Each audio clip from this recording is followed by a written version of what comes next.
Everyone, this is Tom Painter again. Thank you so much for watching and being part of our group. We're going to talk today a little bit about Warren Buffett and how did Warren Buffett become Warren Buffett? You know, because all of us have a lot of things in common, and I want to talk a little bit about specifically about Warren Buffett and about Berkshire Hathaway and why he's somebody that we like so much. You know, one of the things that Warren Buffett has said, he said that when he passes away on his tombstone, he wants to have the inscription that he was a teacher. Now, he's done amazing things throughout his life. Warren Buffett will be 93 years of age in August. My dad is 4 days older than Warren Buffett. So growing up, I had a mini version of Warren Buffett. The same common sense, the same kind of strategies, but Warren Buffett, of course, added all kinds of zeros and commas, and he was in a little bit different kind of an industry because of what his father taught him. Warren Buffett's dad was a stockbroker and was in the financial services business. He also ran for Congress and was a congressman. And that was one of the things that got Warren really invested and thinking about those things when he was growing up. My grandfather and my dad started in the car business. And that's kind of the route that they came through. And it was a much smaller operation. And of course, it wasn't in the financial services. They couldn't add zeros to it as well. 1930, both Warren Buffett and my dad were born in 1930. They grew up during, right after the big credit crunch, the Depression of 1930. World War II really got started throughout there. Hitler only had about 3% of the population's vote in 1928, but because of the world depression that was happening, then that's when a lot of these other organizations really kind of come into power because people are dissatisfied with what's going on. And he came in saying that he was the answer. And so that's really kind of a history lesson of what happened way back then. But if you come in here and you look at Warren Buffett and timeline, I want to talk to you a little bit about his timeline. And the reason that this is important is because we're sharing the same kind of things that he did. We're sharing how, and the more that you understand how he did what he did, the more you can understand and implement this into your own life as well as your kids' life.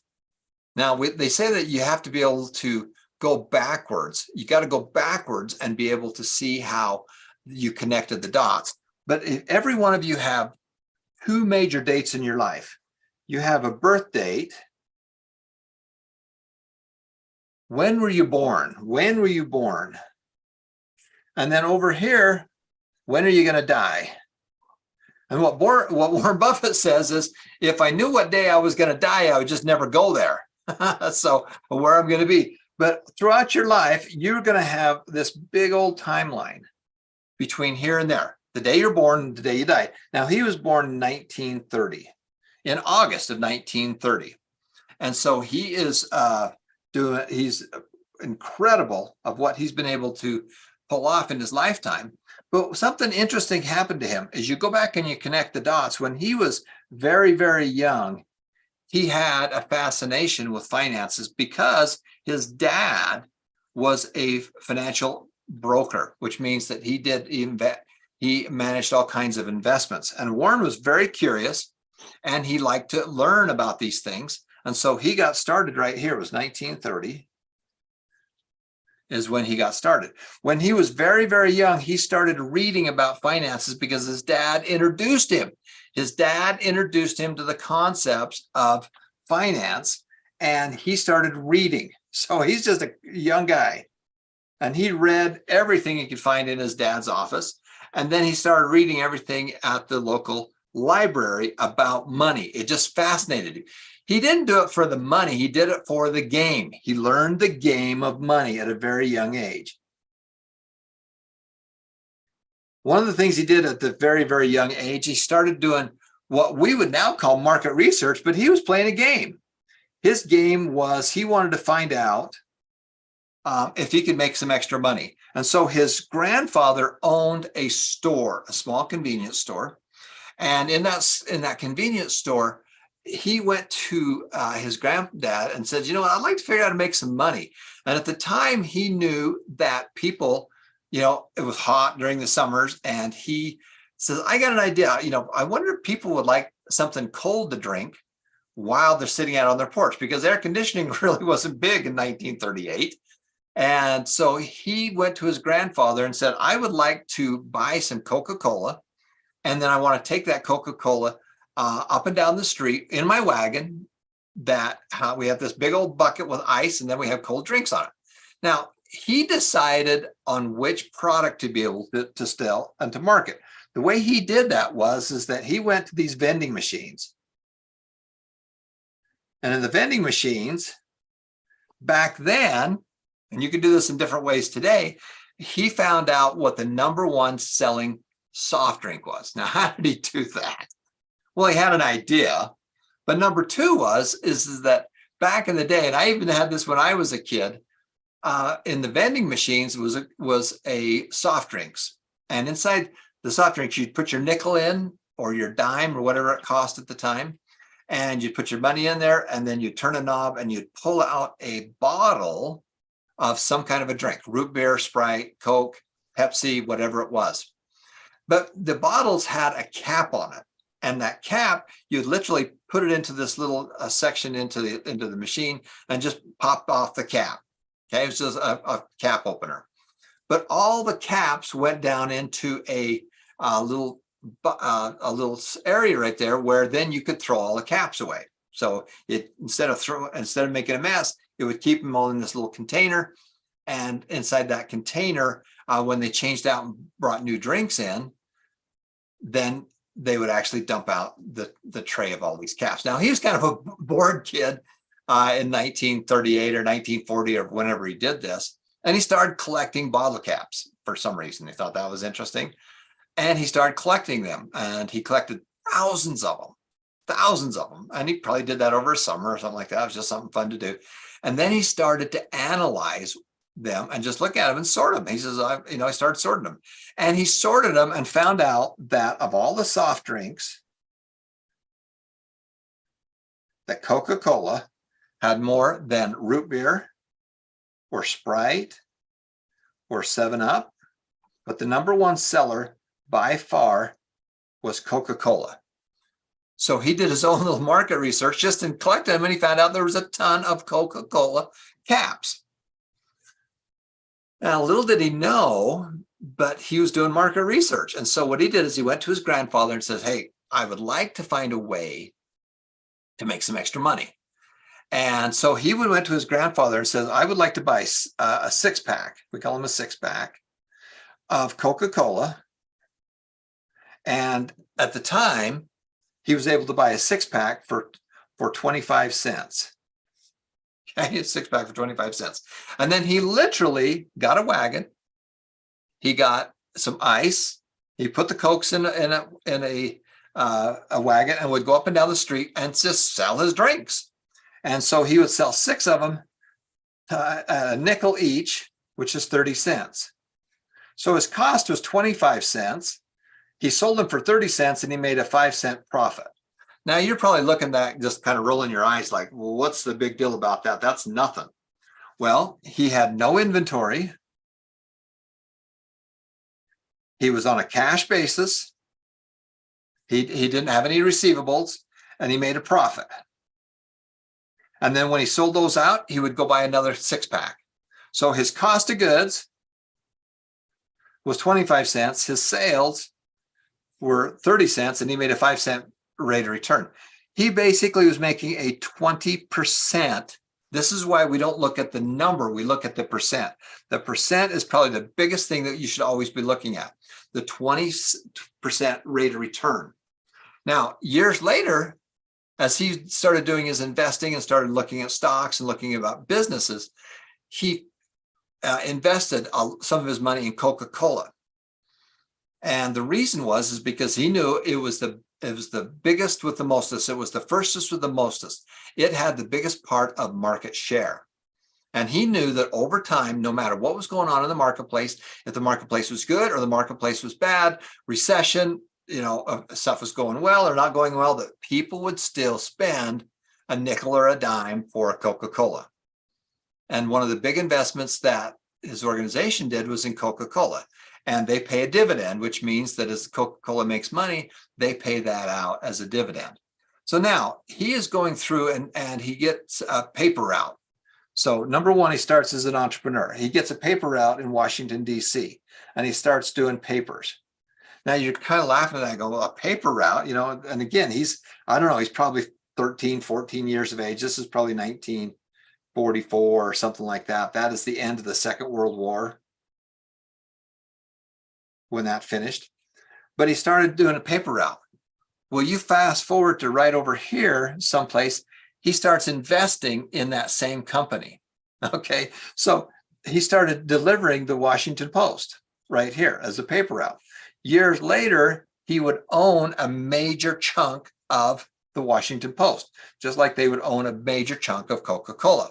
So as you connect the dots going backwards, you can see how these life influences at a young age had a huge difference later on.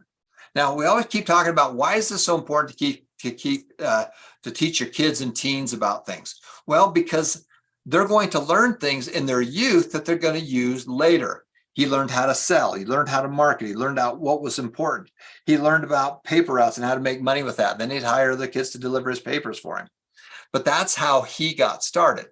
Now, after that, he had the chance of doing a lot of reading, and he read a book and some articles about Benjamin Graham. Benjamin Graham was a very good investor. Benjamin Graham wrote the book called The Intelligent Investor. The Intelligent Investor, one of the strategies that they used was to invest in companies. Okay, so the stock market, all the stock market is a place that you can invest in other companies. Now you can have your own little business, or you can invest in other companies that are businesses. A lot of people look at the stock market as a game. They look at it as a casino. They want to go gamble. They think they know which way it's going up or which way it's going down. Just like if you go to a horse track and figure out which horse is going to win, that is not how we play the game and how we do what we do. So the key here is that you're connecting the dots going backwards. Now, he searched out and found out that Benjamin Graham was a teacher here. Now he's in his early 20s probably, and he was a teacher, and he wanted to be able to learn from Benjamin Graham. And so he actually went to New York. He went to Columbia to school, and then he searched out Benjamin Graham because he wanted to get a job. Now, why did he want a job there with Benjamin Graham? He wanted a job because he wanted to learn from the greats. He wanted to be mentored by the greats. Having a mentor is probably more important than anything else. You want to learn, you want to study, you want to do all these things, but at the same time, you want to figure out how that you can find a mentor to be able to teach you what you need to be able to know.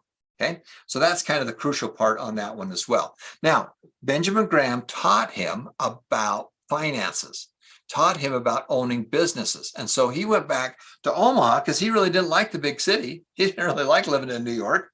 And he started doing the things that Benjamin Graham taught. Now, some of the earlier businesses that he did was that he learned that Benjamin Graham managed money from other people. And so he started his own partnership. They called it the Buffett Partnership. Buffett Partnership. And then he would manage that money for those people. And as it made a profit, he got a percentage of that profit. And so this is one of the first things that he got going. He would do stuff as a joint venture because he would manage it. Now, there's two parts of every big deal that you're looking for. You're looking for somebody to manage it, and you're also looking for people that are investors. Now, sometimes you're the same on both of those. But he started Buffett Partnerships and did that for quite a few years. And then he actually dissolved that and started and bought stock in a company called Berkshire Hathaway. Berkshire Hathaway was a textile mill, and it made textiles. Now the problem is that the hourly rates for people to run those textile mills it was cheaper in many places around the world to do it in other places. And as a result, this is probably one of his worst investments that he ever made. He called it Berkshire Hathaway. And what happened was he was buying stock and he wanted to buy a big chunk of the stock. He had an agreement to buy it at a certain price. And at the last minute, the guy bumped him about 1/8%, just a little bit. But it really irked Warren Buffett on that. And so he says, well, I can do a better job than these guys are doing. So he went ahead and bought more and more stock, took control of this textile mill, and was working on that textile mill to turn it around to make money with it. Now, something he discovered is that he couldn't compete. He couldn't compete globally with other textile mills around the world because a lot of these textile mills did not have the same environmental standards. It was paying people sub wages, very small wages, and they could produce the product for less money. So as a result, this textile mill wasn't doing well. But he did something very interesting. Instead of continually running that money through that, he took any profits that he made or anything that he could sell, and he started investing in other things. And the first one was Geico. Geico Insurance. And Geico stands for the Government Employee Insurance Company. And he knew that that was a good one. It was trading at a very small rate. And so he took this, the partnership money and the money that was coming out of here, and he started buying and taking the money and making it a better place to be able to put it. And as a result, Geico is a big insurance company. Now, the interesting thing about insurance is that if you're paying for insurance and you're paying monthly, let's say that you're paying monthly or yearly, whatever it is, you have money coming in. They have money coming in throughout the year. But people don't have an accident every year. They don't have an accident for probably 3 to 5 years. So not only did they make a profit on the insurance, but they also have all this money that they've collected waiting for an accident to happen. And they have $150 billion in what we call float, which is money that they have that they don't have any cost on. This is insurance money to pay the premiums, but they don't have to pay anything out until there's an accident. And this thing has grown to about $150 billion, which means that he's taken that money and he's invested that money. Now, with this big money invested, what he's done was be able to take this cash flow and start buying organizations and other companies. So not only does he buy stock in companies, but when he buys stock, he says, I'm buying a stock, I'm buying and investing in some of these other companies, but I'm looking at as a business. And one of the big first ones that he did was with a company called See's Candy. Okay, See's Candy. Now, See's Candy was the purchase price was approximately $25 million. Right? Now, you're going to start laughing when you start looking at some math here, the correlation between See's Candy and his Coca-Cola thing that he did there. Okay, so See's Candy was doing $25 million in sales, but it was making a $5 million a year profit, approximately $5 million a year. So if he simply took his $5 million times 5 years, he could buy the company off of its own internal profits. So it was making $5 million a year over 5 years. Then that basically paid him all back, or he's making basically a 20% return on his investment. Now, over the time, See's Candy, they've grown that over the last 20, 30 years. And now they've made billions and billions of dollars off that. But the company was making a profit, making a 15, 20% profit on it. And that's what he's continually done over and over again. So now you come and look at Berkshire Hathaway. Well, what is it? Well, Berkshire Hathaway is a massive company that has grown from a very small amount on the stock to a very expensive one. And that is kind of his story. Now, when we talk about the S&P 500 and we talk about the different ways to be able to invest, well, there's really 4 ways to be able to do that. So when, as part of your stock portfolio, we talk about picking and choosing. P&C, you're going to pick and choose the different stocks. Number 2, you can do a mutual fund. Number 3, you can do an index. And number 4 is Berkshire Hathaway, BRK is the stock symbol, and B is the smaller one. So now, when you're doing stock, remember there are thousands and thousands and thousands of different companies that are out there that you can invest in. And when you pick and choose, you say, hey, I like Nike, I like Apple, I like this company, and I like this company, or whatever it is. And you can pick and choose which ones that you are doing. Okay. Can you spotlight me for just a second there, Jacob? So you can pick and choose the different organizations that you want to be able to invest in. So that's the pick and choose part of it. The second part that we want to talk about is the mutual funds. All right.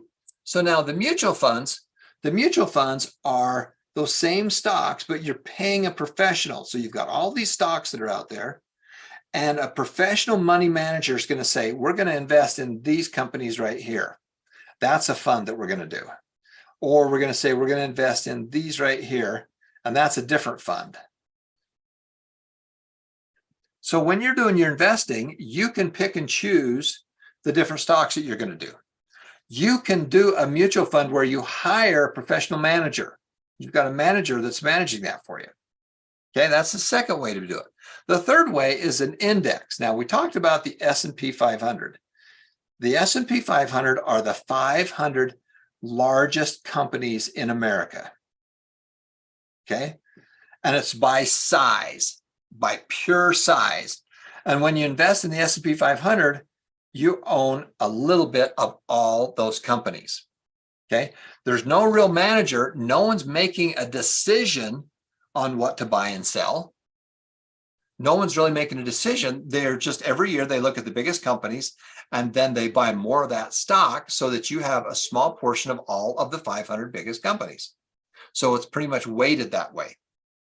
So when you invest in the S&P 500, you own a little bit of all those companies, right? Now, Berkshire Hathaway is kind of the last way, and it's a stock. It's a stock, just like one of these stocks. And there's thousands of these stocks out there. There are more mutual funds than there are actual stocks. Now, the reason that I like it, and again, I'm not telling you what to do with your money. You know, we're giving people money to go through classes and start their long-term investing careers and stuff like that. I can only tell you what we do. Okay. So one of the things that we've done with our long-term stock is we've invested in Berkshire Hathaway, and it's called BRK. Now, you can own a small portion of that. You know, 20 years ago, technology was not fast enough to allow you to buy a small percentage or a small amount. You had to buy the whole share of A shares, and they were expensive. There's a couple $100,000 right now. But now with technology, you can buy a small portion of that. And the reason we like it is it's a stock, and they are major owners of Coca-Cola, Geico. In fact, they've got a couple hundred, they got hundreds of businesses. And those businesses make money, and they own billions of dollars worth of stock in different companies. And what they like to do is they like to buy great companies at what they call fair prices. Well, it's not really fair. They know what something's worth. They know the value of a company because they've been watching it so long. And hopefully when the market, because of people selling or moving something else, it's undervalued. The stock has gone down in value. It's not a perfect world.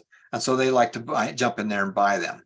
Now, over time, if you wanted to have a long period of this, then the Berkshire Hathaway and the S&P 500 kind of change places on who does the best. The S&P 500 and the Berkshire Hathaway. Now, over a long period of time, Berkshire Hathaway has won over a longer period of time. Over a shorter 3-year or 5-year period of time, then it's usually the S&P 500. And they kind of change places. But over a longer period of time, it's Berkshire Hathaway. And these two have done better than a net to mutual funds. Okay? Which has done way better than picking and choosing. Most people go in and they do pick and choosing, and it's a game to them, and it's gambling. They think that they know which way the stock's going up. They think they know if it's going to go up. They think they know it's going to go down. They're going to day trade. They're going to buy and sell. They're going to speculate. A lot of people speculate right there. Now, the other thing is that most of the time when people are picking and choosing, they don't do a very good job of it. And I'm a great example of that. I thought I was smarter than Warren Buffett and the S&P 500. And so I took a big chunk of our money and I put it down here and I pick and choose. And I bought $20-30 million worth of stock over a handful of years. The problem was that it took all my time and energy when I could have been building a business or doing something else. And so most of the time, you don't do very well with picking and choosing. The problem with a mutual fund is that you can pay between 1% and 2% to manage it. Now, about 60 to 70% of the time, this one here will outperform that one, 60 to 70% of the time. So on a year-by-year basis, your mutual fund might outperform the S&P 500. But over a longer period of time, this one will outperform this one. And part of that is the fees. If you got a 6% rate of return and you had a 2% cost of money, because they're going to charge you 1% to 2% just to manage it. And you're probably never going to see it unless you dig into the small print. So your net is a 4% rate of return. I'll just use that as simple math. Well, about 1/3 of your net profit has gone out to fees. Okay. Now, if you found the right organization, there's organizations where I'm paying a lot of fees because they're outdoing the S&P 500. But on average, as you're getting started, vast majority of time, this will outdo that one. The reason for this one is that the fees on this one are so low. They're like 1/2 of 1%. So if you made a 6% here and your cost was that, so that's your return, that's your fee, you're going to make 5.5%. That's why the S&P if they did the same rate of return, you'll be up ahead because the fees are less here than they are there. That's one of the reasons you do that. Now, over here, it's a stock. And you can buy $1 million worth of stock for $5 commission. That's a one-time fee. That's a one-time fee. So for most people, what you want to do is you want to take any of the money that you're putting in for long term. This is Warren Buffett's advice. He's basically saying, you're not very good at picking and choosing. You don't have the information. You don't have the resources. You don't really have the capital. You're just following what other people are saying and you're rolling the dice. You're going to Vegas and you're gambling. We don't gamble on games at Vegas. If we do anything, we're going to invest in the casino. And not just one casino, but a whole bunch of them. Okay, you see the difference on how he thinks? So as you are doing your asset allocation, and let's say that you've got your loan versus own here. So on loan versus, you got loan versus own. Well, loans are bonds. Those are CDs. Those are different things like that. And you're loaning money to a country or to a business or something else. You can own stock, you can own real estate, you can own crypto. So of all the stuff that you have, a portion of that is going to be stock. So let's say that you're, just for easy math, you're going to put 25% of it there, 25%, 25%. I wouldn't do crypto at that amount, but we're just going to say other, for the rest of it.